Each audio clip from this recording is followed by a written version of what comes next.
मंगलमय मंगल करण वीतराग विज्ञान। नमो ताहि जाते भय अरहंतादि महान। करि मंगल करि हो महा ग्रंथ करन को काज। जात मिलै समाज सब पावे निज पद राज। मिथ्या देवादिक भजे हो है मिथ्या भाव। तज तिनको साचे भजो यह हित हेत उपाव।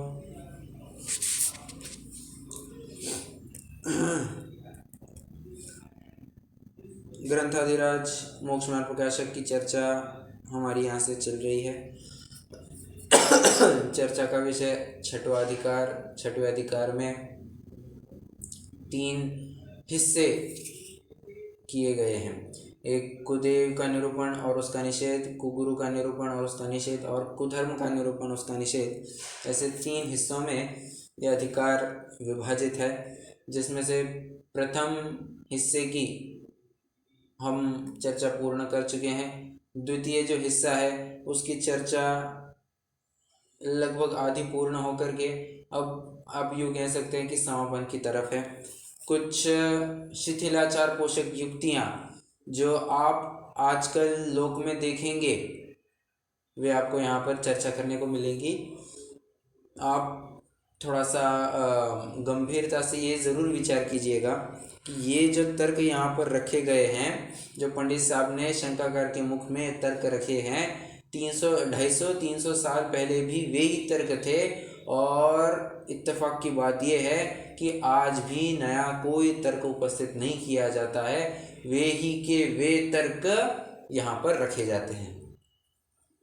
मतलब यूँ समझ सकते हैं कि टोडरमल जी की दूरदृष्टि आप ये कह सकते हैं, या टोडरमल जी की दृष्टि विचार कर सकते हैं कि कितनी पैनी रही होगी कि एक एक कुतर्क को उन्होंने सामने रख करके उसका खंडन किया है। अब क्या ऐसे कुतर्क रखते हैं लोग जिसका यहाँ पर खंडन करना आवश्यक समझा पंडित साहब ने। आइए हम उनकी थोड़ी चर्चा करते हैं। पेज 184 पर आइए। ये अभी पॉइंट वाइज अलग अलग सब चर्चा होने वाली है। आप यूँ कह सकते हैं कि हर एक प्रश्न यूजुअली हर एक प्रश्न एक अलग पॉइंट के रूप में रखा जाएगा। कुछ विशेष बात रहेगी तो मैं वैसे बताऊंगा ही, ठीक है।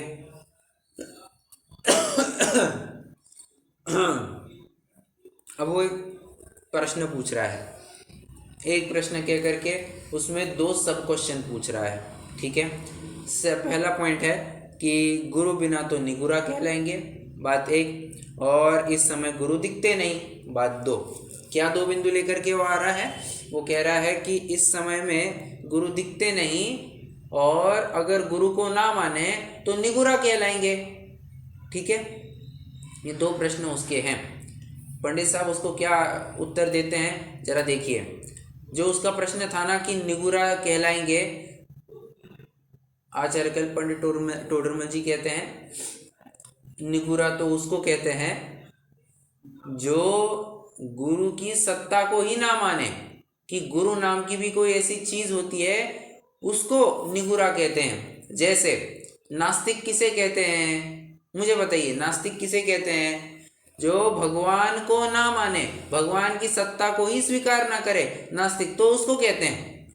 जो भगवान की सत्ता को स्वीकार तो करे परंतु भगवान का स्वरूप अकर्ता स्वभावी माने, उसको नास्तिक नहीं कहा जा सकता, वो आस्तिक ही है। क्योंकि भगवान की सत्ता को लेकर के आस्तिक और नास्तिक ये 2 पहलू या 2 पद रखे जाते हैं। उसी प्रकार निगुरा और श्रद्धालु ये मैंने अपनी तरफ से शब्द रखा, ऐसे 2 पद आपको गुरु की सत्ता की स्वीकृति को लेकर के मिलेंगे।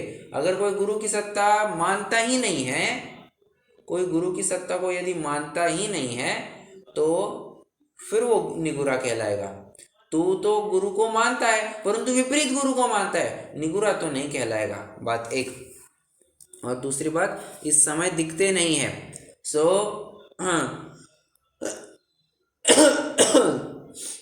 भगवान इस समय में दिखते हैं या नहीं दिखते? भगवान भी इस समय में नहीं दिखते, परंतु तुम्हारे यहाँ तुम्हारे सामने नहीं दिखते हैं मतलब कभी नहीं होंगे, ऐसी बात है क्या?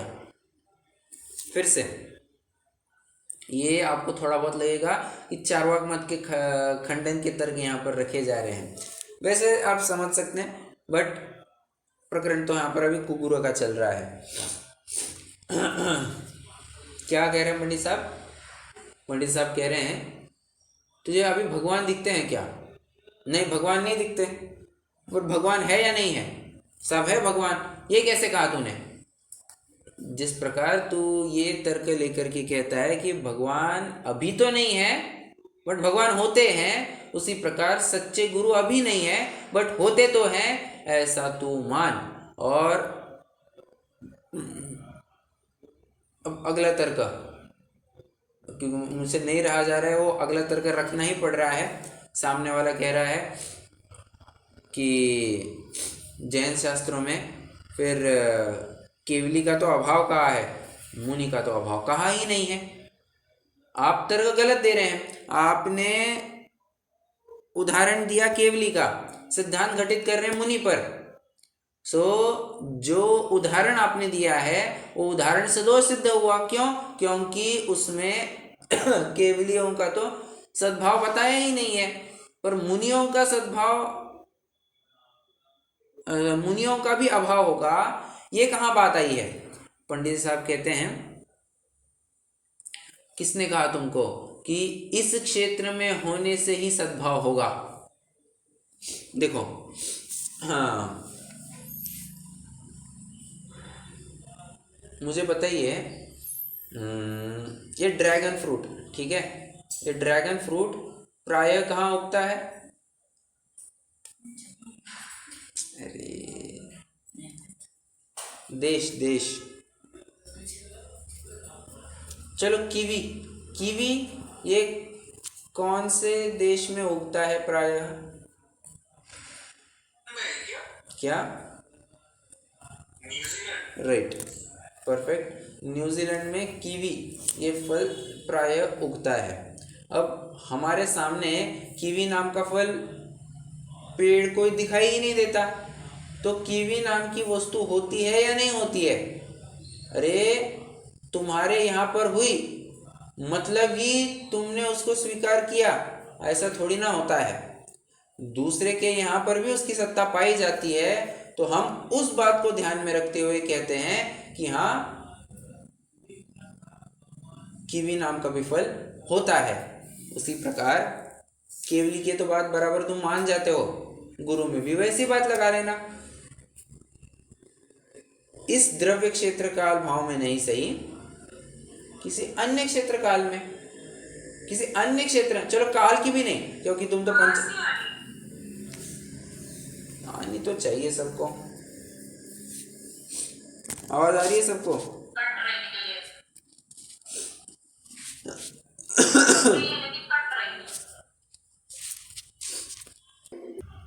तो क्या बात कर रहे थे अपन तो ये कह रहे थे कि इस क्षेत्र में नहीं है, किसी अन्य क्षेत्र में होंगे।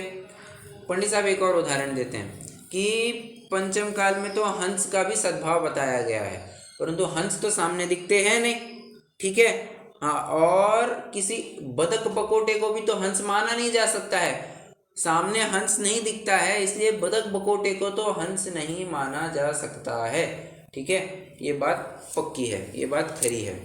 उसी प्रकार तुम्हारे सामने सच्चे मुनि नहीं दिख रहे हैं, इसलिए जो दिखे उसी को तुमने मुनि मान लिया। तो एक काम करो ना, हम भी नग्न दिगंबर अवस्था धारण करते हैं, हमको भी मुनि मानो। ऐसा आपको कैसे? तो हमको नहीं मान सकते, तुम उनको कैसे मानते हो? बराबर है, लॉजिक सब जगह एक लगना चाहिए, ठीक है। सिंपल से पॉइंट है। आप ये कह सकते हैं कि ये पॉइंट नंबर 1 था। पॉइंट नंबर 1 के अंतर्गत ही आप लिखिए प्रश्न 1, गुरु बिना निगुरा कहलाएंगे, बट एरो करके लिखिए आगे उत्तर। गुरु बिना निगुरा कहलाएंगे, आगे एरो करके लिखिए। निगुरा तो उसे कहते हैं जो गुरु की सत्ता ही ना माने। निगुरा तो उसे कहते हैं जो गुरु की सत्ता ही को ना माने।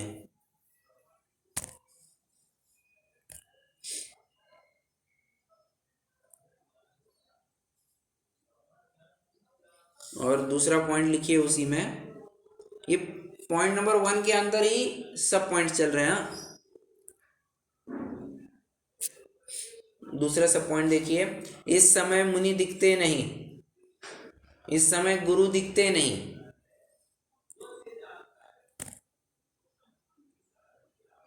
तो उसके लिए उत्तर लिखिए।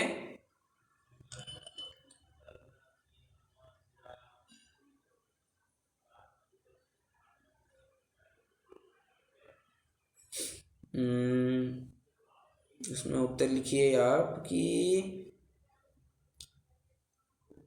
जिस प्रकार भगवान नहीं है, परमेश्वर की सत्ता, परमेश्वर अभी नहीं है,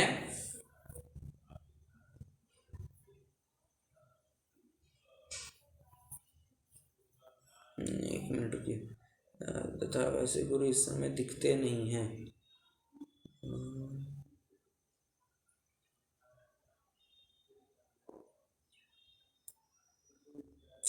एक मिनट, जिस प्रकार नास्तिक तो उसका नाम है जो परमेश्वर को मानता नहीं है, और जो परमेश्वर को माने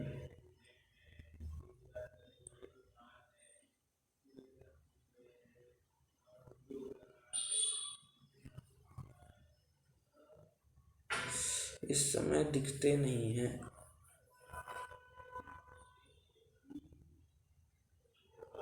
हाँ, उत्तर ऐसा लिखिए कि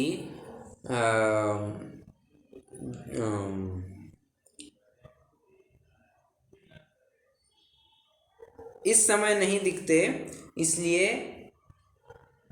इस समय नहीं दिखते, इसलिए किसी को भी गुरु नहीं माना जा सकता। अब पहले पॉइंट के अंतर तीसरा सब पॉइंट, केवली का अभाव कहा है, मुनि का अभाव नहीं कहा। केवली का अभाव कहा है, मुनि का अभाव नहीं कहा। तो उसका उत्तर लिखिए। उसका उत्तर लिखिए, सद्भाव है तो मुनियों का सद्भाव है, परंतु इस क्षेत्र में ही होगा ऐसा जरूरी नहीं। परंतु इस क्षेत्र में ही होगा ऐसा जरूरी नहीं।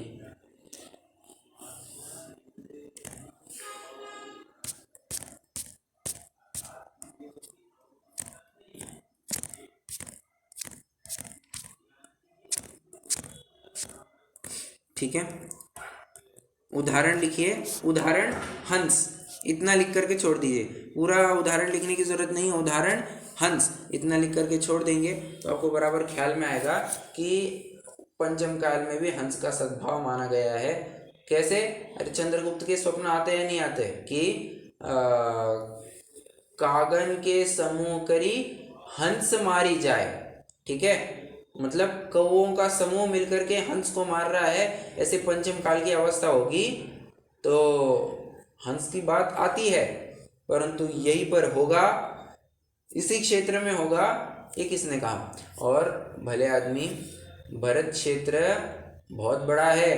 आज ये दुनिया तुम जितनी देखते हो ना, ये दुनिया इससे भी और बड़ा हो सकता है। ये भरत क्षेत्र, ये आर्यखंड अपना, ठीक है, इससे भी और बड़ा हो सकता है। मतलब तुम विचार करो कि न जाने कहाँ कहाँ पर हो सकते हैं।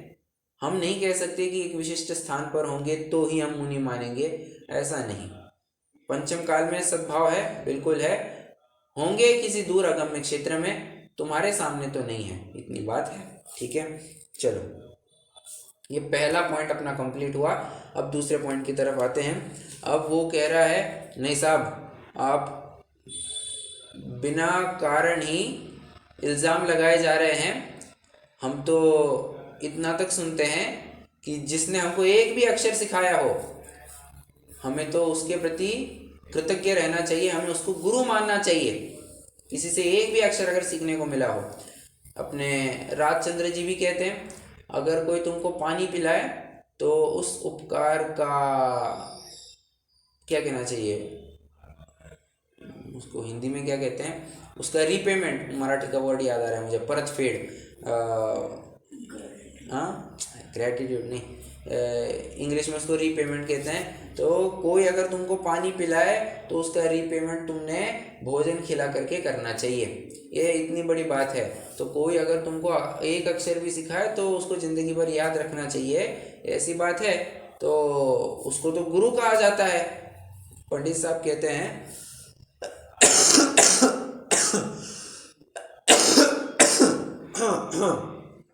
कि कुल अपेक्षा तो माता पिता को गुरु कहा जाता है, बात एक। विद्या देने वाले को विद्या गुरु कहा जाता है, बात दो। परंतु यहाँ पर धर्म की बात है ही नहीं। यहाँ पर धर्म का अधिकार है। यहाँ पर दिगंबर संतों को मानना नहीं मानना, जो तुम्हें दिख रहे हैं नहीं दिख रहे हैं उनमें श्रद्धा रखना नहीं रखना, यहाँ पर धर्म का अधिकार है होने से, यहाँ पर धर्म का अधिकार होने से धर्म अपेक्षा उच्चता होगी तो ही गुरु कहलाएंगे। और धर्म अपेक्षा उच्चता चारित्र से होती है, क्योंकि चारित्रम खलु धम्मो, ऐसा प्रवचन सार के 7वें गाथा का अंश है, वहां से पढ़ लेना चाहिए। चारित्रम खलु धम्मो, धम्मो जोसो समोत्ति निर्दिठो, मोह खोह वीणो परिणामो अपनो हुसमो। ठीक है। निष्कर्ष, ये निष्कर्ष और कुछ नहीं है, जो अपन ने प्रस्तावना में पढ़ा था ना, कुगुरु के। गुरु कौन होता है? जिसकी महत्ता होती है। तो महत्ता धर्म के अधिकार से होता है, चारित्र से होता है, आचरण से होता है। बस वही बात घुमा फिरा करके फिर से यहाँ पर आ रही है।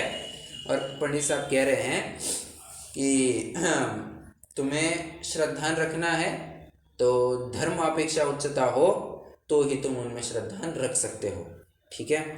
आइए थोड़ा सा अभी अच्छा लिखना भी है ना आपको। पॉइंट नंबर 2 लिखिए और फिर अपन को थोड़ा पढ़ना भी है, थोड़ा सा लंबा होगा बट ठीक है। लिखिए पॉइंट नंबर 2, अक्षर के दाता को भी गुरु मानते हैं। अक्षर के दाता को भी गुरु मानते हैं। उत्तर लिखिए उसका, उत्तर लिखिए। पॉइंट नंबर 1, कुल अपेक्षा माता पिता गुरु है, बात 1। बात 2, विद्या पढ़ाने वाला विद्या गुरु है। विद्या पढ़ाने वाला विद्या गुरु है। परंतु ये दोनों, आप चाहे तो दोनों के एंड में कर्ली ब्रैकेट निकाल करके एक पॉइंट लिख सकते हैं। ये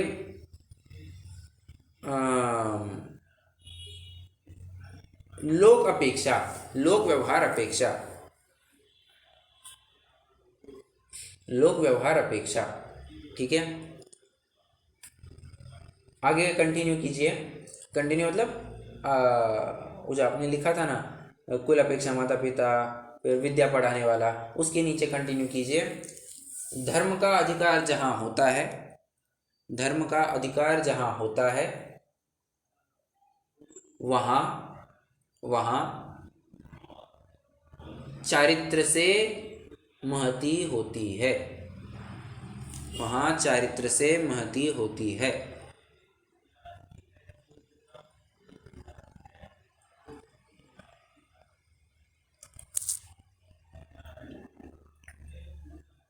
कितने जन फॉलो कर रहे हैं, समझ रहे हैं बराबर से? और बिल्कुल भी आपको हिचकिचाना नहीं है कि यार ये कैसे प्रश्न पूछे।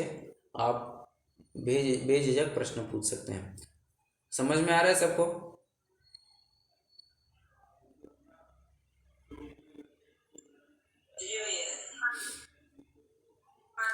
चलो तो बताओ क्या समझ में आया। किताब बंद करके बताइए। 1 मिनट में आपको बताना है, ज़्यादा नहीं, शॉर्ट में ही 1 मिनट में बताइए अभी तक अपने क्या चर्चा की।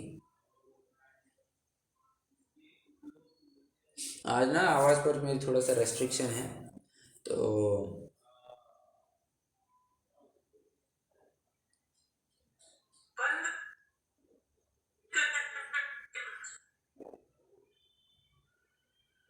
आवाज़ नहीं है।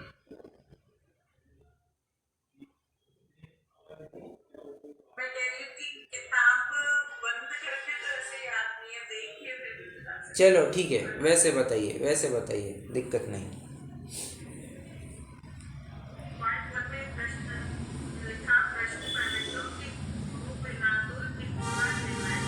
ठीक है।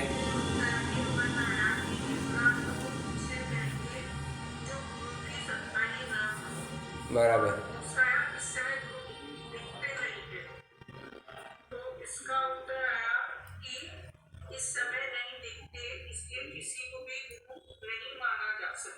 बराबर।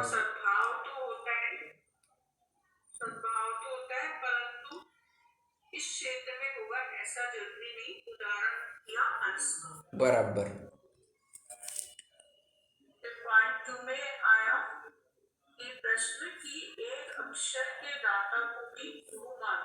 हम्म।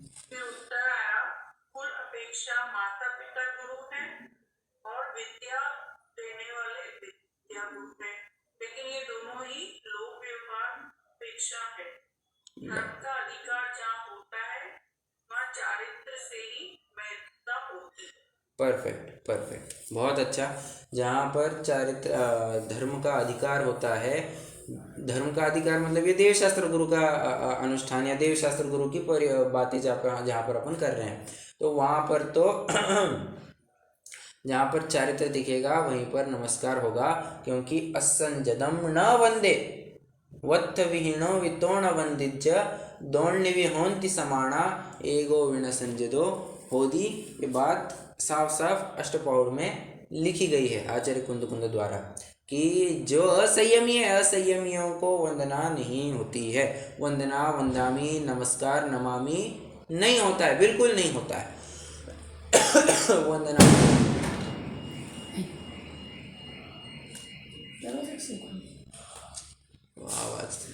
वंदना, वंदामी ये प्राकृत के शब्द है, नमस्कार, नमामि ये संस्कृत के शब्द है। ठीक है, चलिए 2 पॉइंट हो गए। अब अगला प्रश्न देखिए। सॉरी, पढ़ना है ना अपन को। हाँ जी, कोई पढ़ना चाहेगा? अपन तो चर्चा ही किए जा रहे, पढ़ना भी है थोड़ा। हाँ जी।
एक मिनट,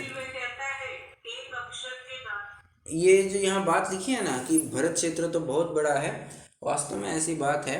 आज भी ये आर्यखंड में कितना तो भी एरिया अनएक्सप्लोर्ड है। जहाँ तक अभी तक शायद कोई नहीं पहुँच पाया है। ऐसा कितना तो भी बहुत बड़ा एरिया है, बहुत बड़ा एरिया। तो ये जो आर्यखंड अपन देखते हैं वर्ल्ड मैप पर जो दिखाया जा सकता है, नॉट श्योर कि ये इतना ही है या कैसा है, क्योंकि सुन जैसे पंडित साहब तो कह रहे हैं कि इससे भी बहुत बड़ा है, बहुत बड़ा। तो भ्रम में नहीं रहना चाहिए कि दुनिया इतनी ही होगी। ठीक है, चलिए। और भरत क्षेत्र का अर्थ क्या करके, भरत क्षेत्र का अर्थ तो आप ऐसा भी ले सकते हैं, भरत देश ले सकते हैं। आज भी भारत के कई सारे ऐसे गांव हैं जहां तक बहुत कम लोग पहुंच पाते हैं। वहाँ पर रीचेबिलिटी नहीं है, वहाँ पर एक्सेस नहीं है, वहाँ पर ना मोबाइल जाता है, ना वहाँ बिजली जाती है, ना वहाँ कुछ होता है, बिल्कुल कुछ भी नहीं होता। पानी की जब पूरी तरह से गांव की पहली जो व्यवस्था होती थी वही भी आज वहाँ पर सेम व्यवस्था देखने में आती है। कहने की बात मेरी इतनी है, और वहाँ पर हो सकते हैं ना, वहाँ पर भी हो सकते हैं। अब मैं एक और बात बताऊँ, ये अपने अंडमान निकोबार, कहाँ है अंडमान निकोबार?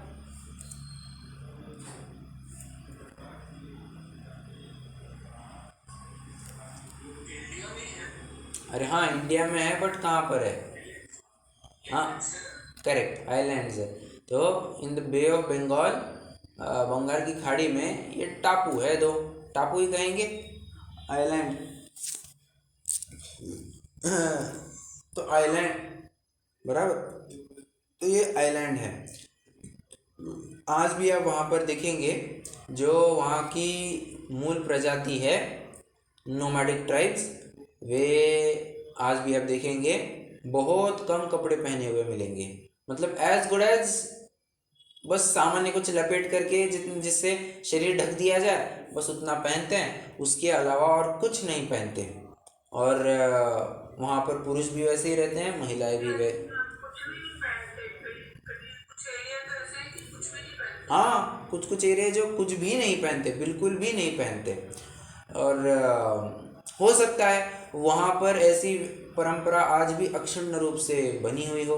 और आप जानते हैं ये अंडमान और निकोबार का मूल नाम क्या है? वो अंडमान नहीं, उसका मूल नाम है अद्दमान। और निकोबार नहीं, उसका मूल नाम है नग्गोवरम। नग्गोवरम, नग्गोवरम ऐसा नाम क्यों हो गया? क्योंकि पहले वहाँ पर मुनियों का बहुत संचार हुआ होना चाहिए, तब जाकर के उसको नग्गोवरम ऐसा नाम दिया होगा। और अद्दमान मतलब ये आदिनाथ की बात आती है, मतलब वहाँ पर आदिनाथ का भी कोई शिलालेख, मतलब आदिनाथ को लेकर के कोई शिलालेख या उन पुरातत्व विभाग से उनकी देशना वहाँ पर खिरी है, तो इस बात का भी कोई प्रमाण वहाँ पर मिलता होगा, इसलिए अद्दमान ऐसा नाम आता है। ठीक है, मैं कहना क्यों चाह रहा हूँ कि ऐसा भारत में भी, अपने इंडिया जो कहते हैं उसमें भी बहुत सारा ऐसा एरिया है जो अभी तक शायद ही किसी ने एक्सप्लोर किया होगा, बहुत कम लोगों ने एक्सप्लोर किया होगा। तो और भरत क्षेत्र अगर आप कहते हैं कि ये आर्यखंड है या फिर म्लेच्छ खंड है, आदि सब लेना है, तो वो वैसा भी ले सकते हैं, कोई दिक्कत नहीं है। हाँ, परंतु म्लेच्छ खंड में मुनि तो होंगे नहीं, ये बात उतनी ही सही है। हाँ हाँ, चलिए, हाँ आगे पढ़िए।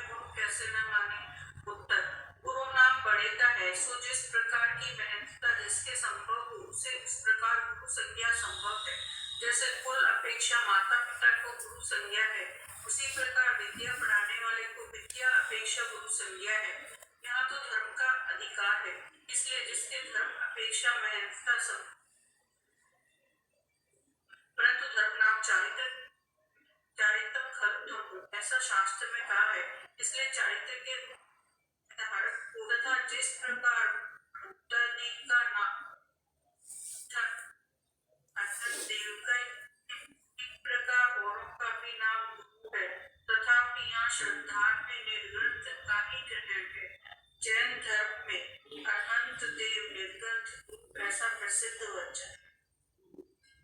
बराबर, ओके, डन। अब थोड़ा अगला प्रश्न अपन यहाँ पर देखते हैं। हाँ, वैसे एक बात अपनी थोड़ी चर्चा करनी रह गई कि ये भूतादिक को भी देव कहते हैं। सो ये शब्द है बस, हर एक शब्द के अलग कई सारे अर्थ होते हैं, बस वैसी बात यहाँ पर भी लगा लेना। जब अपन देवादिक के श्रद्धान की बात करें, श्रद्धानम परमार्थानम, हालांकि आचार्य संबंध बदल रहे हैं तो आप तो इस शब्द का प्रयोग किया है, ठीक है। अपन तो भी देव शास्त्र गुरु के श्रद्धान की बात करते हैं, तो यहाँ पर देव मतलब कोई स्वर्ग के देव से अर्थ नहीं समझना। यहाँ पर देव कहा तो अपने वीतरागी सर्वज्ञ देव की बात लेनी चाहिए। और गुरु कहा तो गुरु कहते से ही यहाँ पर कोई लोक गुरु और विद्या गुरु की बात नहीं है। यहाँ पर जो सच्चे गुरु होते हैं, गुरु की ही बात यहाँ पर आती है।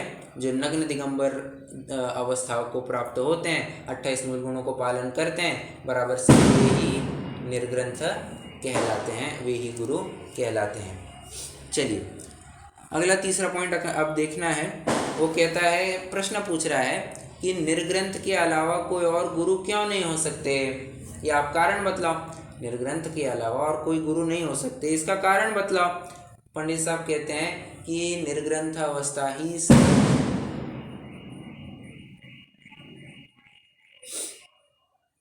पंडित साहब कह रहे हैं कि एक निर्ग्रंथ अवस्था को छोड़ो तो बाकी जितनी भी अवस्थाएं हैं वे महंतता को प्राप्त नहीं हो सकती।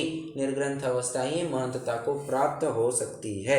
जैसे अब उदाहरण क्या दे रहे हैं, पहले मैं उदाहरण पढ़ता हूँ, फिर आपसे मैं अर्थ जानना चाहूँगा ये अर्थ क्या कर रहे हैं, ठीक है। देखिए यहाँ प्रश्न है कि निर्ग्रंथ के सिवा अन्य को गुरु नहीं मानते, सो क्या कारण है। प्रश्न आपको समझ में आ ही गया होगा, मैंने एक्सप्लेन किया ही है।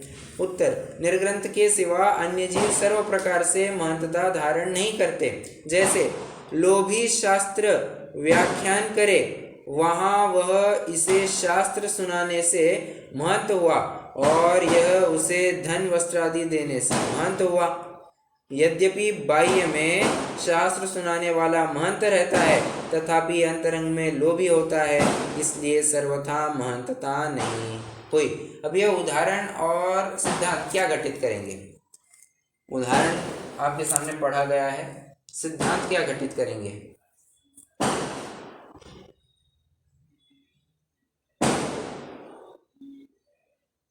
गुरु तो निर्ग्रंथ होते हैं, वो लोभी नहीं हो सकते। हाँ ठीक है, बिल्कुल सही।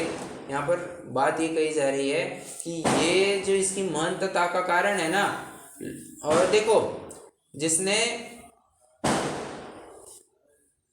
निर्ग्रंथ अवस्था तो प्राप्त नहीं की, ठीक है, और अन्य अवस्था में रह करके स्वयं को महंत मानता है, सो ये तो क्या कहना चाहिए, अंतरंग में ये महंतता नहीं है, ये तो लोभ से कर रहा है। उसी प्रकार अचानक क्यों कर रहे हैं, ये जितना कुछ भी कर रहे हैं ये लोभ से कर रहे हैं। बाहर में तुमको भले ही महंतता दिखती हो, अंदर में तो अभी भी लोभ छिपा हुआ है। जिस प्रकार कोई लोभी शास्त्र का व्याख्यान करे तो उसकी जो महंतता का कारण है ना, वो शास्त्र सुनाया उससे नहीं है, तो अंदर में उसको लग रहा है कि हाँ अपने फॉलोअर बढ़ेंगे, अपना क्लाइंट बेस बढ़ेगा और अपने को धन वस्त्र आदि मिलेंगे, इस लोभ की वृत्ति से वो महंत होता है। ऐसी बात है, मतलब उसकी महंतता का कारण कोई सच्चाई न होकर के कोई अन्य ही कारण है, लोभ है उसका महंतता का कारण। ये यहाँ पर बात रखी गई। तीसरा पॉइंट आपको लिखना है कि निर्ग्रंथ के अलावा और कोई गुरु क्यों नहीं, निर्ग्रंथ के अलावा कोई और गुरु क्यों नहीं।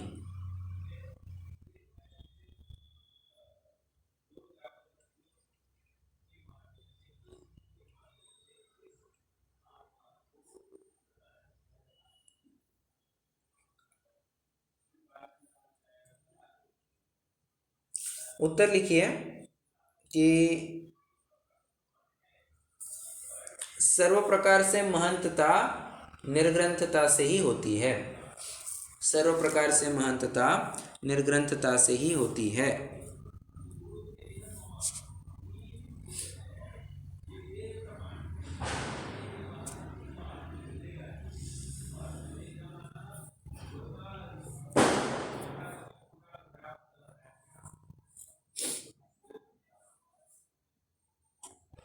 अब देखो सामने वाला अब एक और तर्क रख रहा है।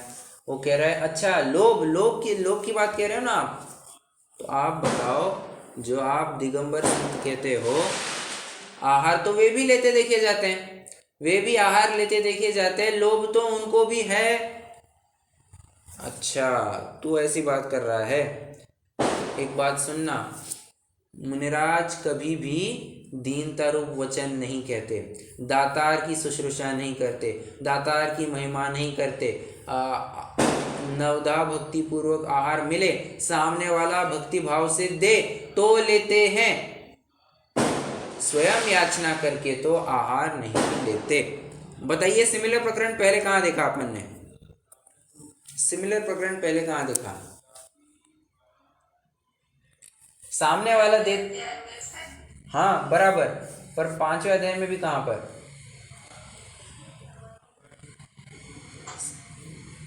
सामने वाला दे तो दे, आप स्वयं याचना क्यों करता है?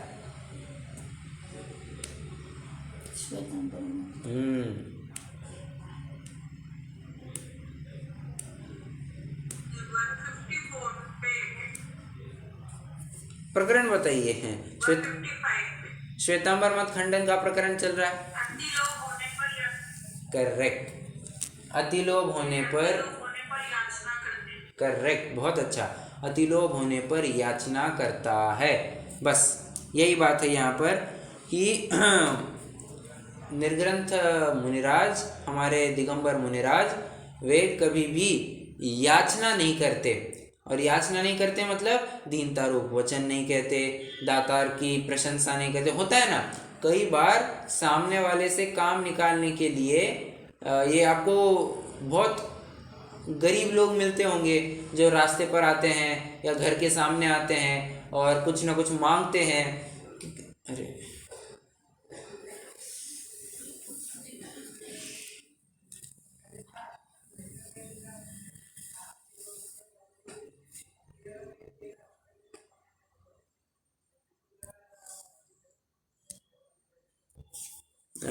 क्या बात चल रही थी अपनी?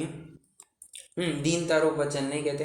हाँ मैं तो ये कह रहा था कि कई बार ये घर के सामने आते हैं, ये होते हैं ना बाबा लोग, तो हमारी थोड़ी तारीफ भी करते हैं। देखो तुम्हारे घर का नंबर ये है, इससे तुम्हारा भला हो जाएगा, बच्चा ये हुआ है, इससे तुम्हारा बहुत भला हो जाएगा, कल्याण हो जाएगा, थोड़े से प्रशंसा रूप वचन कहते हैं। और कई बार देखते हैं कि तुम्हारे घर में ये बीमार है, हाँ बाबा बीमार है, तो बस ये क्या कहते हैं, कुछ मिट्टी वगैरह भी देते हैं कई बार और कहते हैं बस ये इसको छिड़क दो और तुम्हारा काम हो जाएगा। या फिर मिट्टी भी छोड़ो, वो तो कहते हैं कि बस ये जो मंत्र है इसका जाप करते रहो और तुम्हारा काम हो जाना चाहिए। ऐसी बातें कहते हैं। क्यों? थोड़ा सा वे भी लोभ के मारे ऐसा कहते हैं कि हम, ताकि उनका भी फायदा हो जाए, उनको कुछ ना कुछ मिल जाए, इस उद्देश्य से वे ऐसा सब कुछ कहते हुए देखे जाते हैं। बस अन्य मुनिराज भी कैसे कह दिया मैंने, अन्य तथाकथित साधु संत तो ऐसा करते होंगे, दिगंबर साधु संत तो वैसा कभी नहीं करते। क्यों? एक बात समझना, सामने वाले की प्रशंसा तो तब की जाती है जब बोलता है जीव। मुनिराज तो जब आहार के लिए जाते हैं, बात को पूरा कीजिए, रिक्त स्थानों की पूर्ति कीजिए। मुनिराज जब आहार के लिए जाते हैं तब परफेक्ट मौन रूपी कवच लेकर के ही वे जंगल से निकलते हैं और मौन पूर्वक जाते हैं, मौन पूर्वक आते हैं।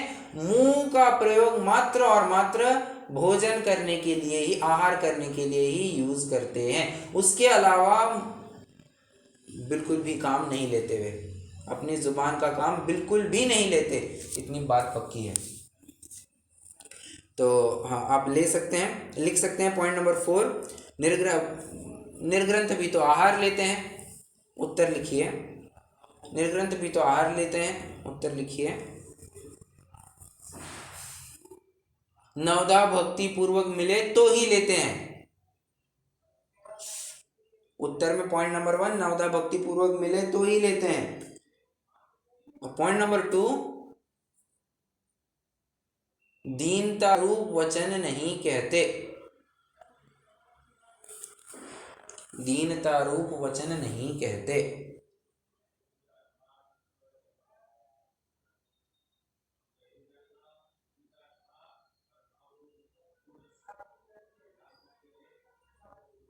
ठीक है, पढ़िए।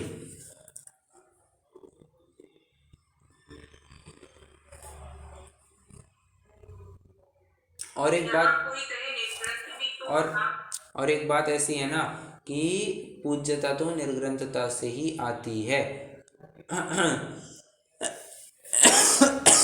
क्योंकि बात ऊपर भी देख चुके अपन, चारित्रम खलु धम्मो, चारित्र ही बस धर्म है। तो उसी बात को अनुसरण करते हुए नग्नता को लेकर के ही पूज्यता होती है। क्यों? फिर से वही बात, संजदम न वंदे, इसलिए संयमियों की ही वंदना होती है। और संयमी मतलब जो पूर्ण संयमी हुए हैं, पांचों पापों के पूर्ण त्यागी हुए हैं, उनकी बात समझना। ठीक है, चलिए पढ़िए।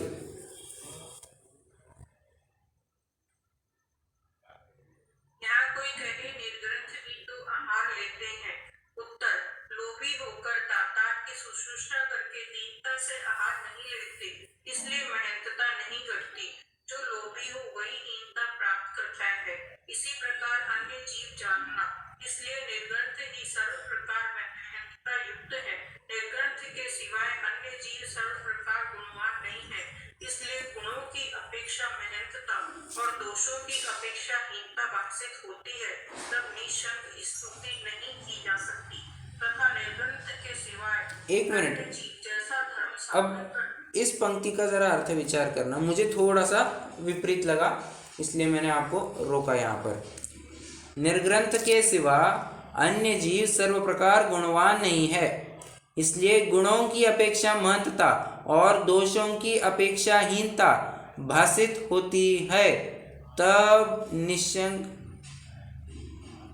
निशंक स्तुति नहीं की जा सकती या की जा सकती है? क्या होना चाहिए?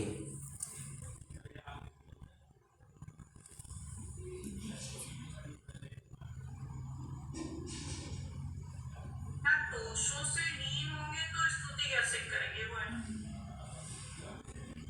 दोषों से हीन होने चाहिए ना।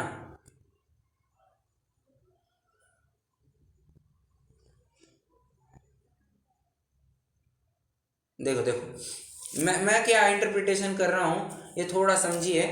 अब आपका इंटरप्रिटेशन थोड़ा अलग भी हो सकता है।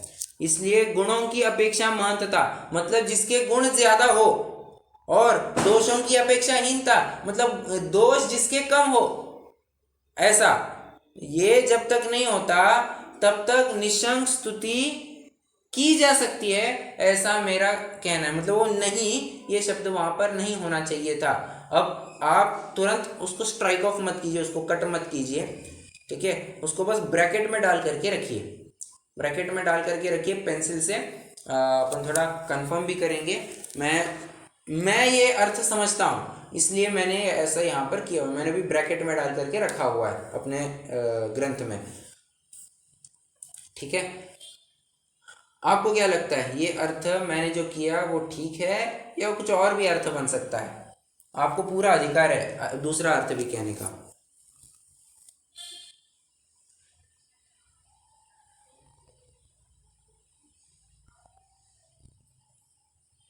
मैं क्या अर्थ कर रहा हूं कि गुणों की अपेक्षा महंतता होनी चाहिए और दोषों की अपेक्षा हीनता होनी चाहिए, तभी जाकर के तुम निशंक स्तुति कर सकते हो। निशंक स्तुति नहीं की जा सकती मतलब तुम स्तुति नहीं कर सकते हो, ऐसा विपरीत अर्थ मुझे भाषित हो रहा था। ये मेरा इंटरप्रिटेशन है, आपका क्या इंटरप्रिटेशन है? आपको भी ठीक लग रही है? बहुत अच्छा। निसंग की स्थिति तो जब भी होगी ना जब गुणों की महत्ता होगी। बराबर बराबर। बाकी जन लग तो ऐसे ही रहा है। ओके। स्तुति जा सकती है, नहीं किया सकती, मैच नहीं कर रही। वो मैच नहीं कर रहा है, इसलिए फिर वो नहीं ये शब्द मैंने पर्पसफुली थोड़ा ब्रैकेट में डालने के लिए कहा है। कंफर्म करते हैं अपन और क्या कैसे अर्थ निकलता है। दोषों की अपेक्षा एकता भाषित होती है, इससे कुछ और मीनिंग तो नहीं निकल एकता में तो सही बैठ रहा। बराबर। दोषों की अपेक्षा एकता भाषित होती है, भाषित वर्ड यूज कर रहे हैं। हाँ होती है वो कुछ अलग मीनिंग है, भाषित होती है कुछ अलग। हाँ जी। भैया द्रव्य रूप में ऐसे स्थिरता होनी चाहिए कि गुणों की अपेक्षा जैसे मुनि सात्विक गुण स्थान में हो तो हम उसको महान माने, और कोई विद्यार्थी है और उसको हम हीन गिने तो भी बरोबर तो नहीं है ना। नहीं, फिर से आपका प्रश्न नहीं समझ में आया। द्रव्य रूप से सब एक जैसे ही है, तो गुणों की अपेक्षा किसी को महान मानना और गुणों दोषों की अपेक्षा किसी को हीन मानना, वो तो पर्याय दृष्टि से देखने पर, लेकिन द्रव्य दृष्टि से देखें तो दोनों एक से ही है, भगवान जैसे, ऐसा मीनिंग हो सकता है। मतलब आपको कहना है कि कोई छेड़छाड़ करने की जरूरत नहीं है, ऐसा? हाँ ठीक है। यानी मुझे ऐसे लगता है कि पंडित जी का ऐसा मीनिंग हो सकता है करके कि द्रव्य दृष्टि से तुम देखो कि गुणों से महान मत देखो और दोषों से हीन मत देखो, और तभी ही तुमको शंका रहित स्तुति कर सकते हो, तभी कि सब एक जैसे ऐसे। पर यहाँ पर तो तब निशंक स्तुति नहीं की। अच्छा ठीक है, ओके, ये भी अर्थ कंसिडर किया जा सकता है। गुड गुड पॉइंट, बहुत अच्छा। थोड़ा सा कुछ हट कर के, लीक से हट कर के आपने विचार करने की कोशिश की, बहुत अच्छा। अब अपने पास दो दो अर्थ है, कौन सा अर्थ सही जाएगा ये अपन को अभी चर्चा करके फाइनल करना पड़ेगा। बट आप चाहे तो कहीं पर भी on top of the page या फिर ग्रंथ में ही आपके सामने, तो वहाँ पर पेंसिल से आप लिख करके रखिए। पेन से मत लिखिए, और पेन से तो वैसे लिखना ही नहीं चाहिए कभी भी ग्रंथ पर हमेशा मार्किंग पेंसिल से ही होनी चाहिए। तो पेंसिल से आप थोड़ा सा नोट कर सकते हैं। जैसे कोमल जी ने कहा कि गुणों की अपेक्षा महत्ता और दोषों की अपेक्षा हीनता भाषित होती है। मतलब जब जब तक तुम हीनता उच्चता देखोगे तब तक तुम्हारी निशंक स्तुति नहीं हो सकती, ऐसा उनका कहना है। ठीक है, ऐसा एक अर्थ बनता है। सो एक प्रकार से मुझे भी वो वैलिड लग रहा है। और मैंने भी एक अर्थ किया कि गुणों की अपेक्षा महत्ता और दोषों की अपेक्षा हीनता होगी, तभी जाकर के तुम निशंक स्तुति कर सकते हो। तो इस केस में फिर वो नहीं ये शब्द हटाना पड़ रहा है। देखते हैं कैसे बनता है। हाँ जी, एक पैराग्राफ पढ़ते हैं और फिर आगे रुक जाते हैं। हाँ जी, बोलिए बोलिए। क्या कहा? ये दोषों की अपेक्षा हीनता है ना, इसमें थोड़ा अर्थ हो सकता है, बाकी तो वैसे आप ही की बात सही लगी थी मुझे, पर हाँ दोषों की अपेक्षा हीनता भाषित होती है, यहाँ पर कुछ कंफ्यूजन है। यहाँ, हाँ बराबर, उसी को लेकर के थोड़ा कंफ्यूजन हो रहा है। पहला पॉइंट तो बराबर समझ में आ रहा है, वो दोषों की अपेक्षा हीनता भाषित।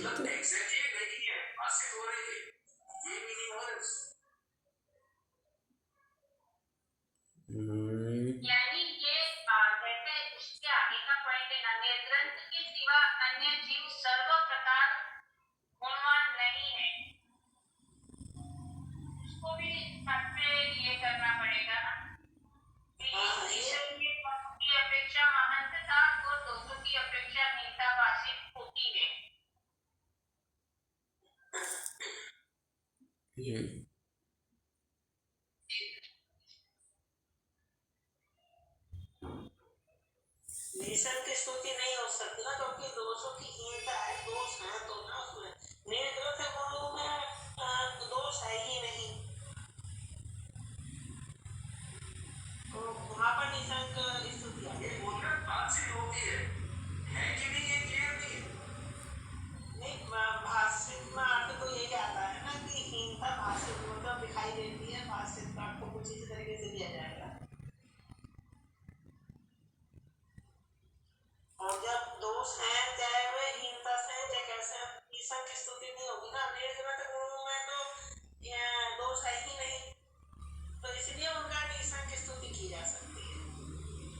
ओके, समझ में आ गया आप क्या कहना चाह रही है। बट अब देखिए देखिए ये कन्फ्यूजन हमारा काफ़ी अच्छी चर्चा करवाता है कि इंटरप्रिटेशन कैसे करना। और जैसे मैंने कहा कि ये खुला मंच है, आपको अपना मत रखने का पूरा अधिकार है। तो आप जैसे और अल्टीमेटली देखिए अर्थ कुछ भी निकले कि हम वीतराग तक की तरफ बढ़ रहे हैं, हाँ बढ़ रहे हैं, तो फिर मुझे नहीं लगता कि अपन कोई सा भी अर्थ सिलेक्ट करे तो दिक्कत क्या होगी। ठीक है कोमल जी, आपने जैसे कहा कि जब तक हम ये उच्चता और नीचता का भेद रखेंगे कि ये मुनि अच्छा और ये मुनि बुरा, तो निर्ग्रंथता की अपेक्षा तो तुमको पूजना चाहिए। बट फिर उसमें दिक्कत ये आएगी कि बाकी के मूल गुणों को हम जुटला देते हैं। ये मुझे थोड़ी सी वहाँ पर अखरती है। केवल निर्ग्रंथता को तुम ध्यान में रखो, बाकी गुणों की उच्चता और नीचता तुम मत देखो। ये थोड़ा सा मुझे एक अखर रही है बात कि इसको कैसे माना जा सकता है। खैर चर्चा तो अपन करते ही रहेंगे। आप भी विचार कीजिए, आप भी अपने स्थानिक विद्वान को पूछ सकते हैं कि इसका अर्थ अपन को क्या करना है। नहीं ये शब्द हटाना है या बनाए रखना है, बनाए रखना है तो क्या अर्थ करेंगे, हटाना है तो अपना ये अर्थ बराबर बन रहा है या नहीं बन रहा है। ठीक है, आप भी विचार जरूर कीजिए। लास्ट पैराग्राफ मतलब एक पैराग्राफ पढ़ते हैं।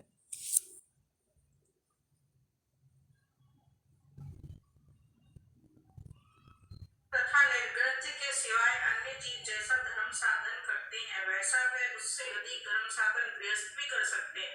वहाँ गुरु संज्ञा किसको होगी? इसलिए जो बाह्याभ्यंतर परिचय रहित निर्ग्रंथ नियति को जानो। बस ओके, ये लगभग अपन ने 1.5 पेज कवर किया हुआ है।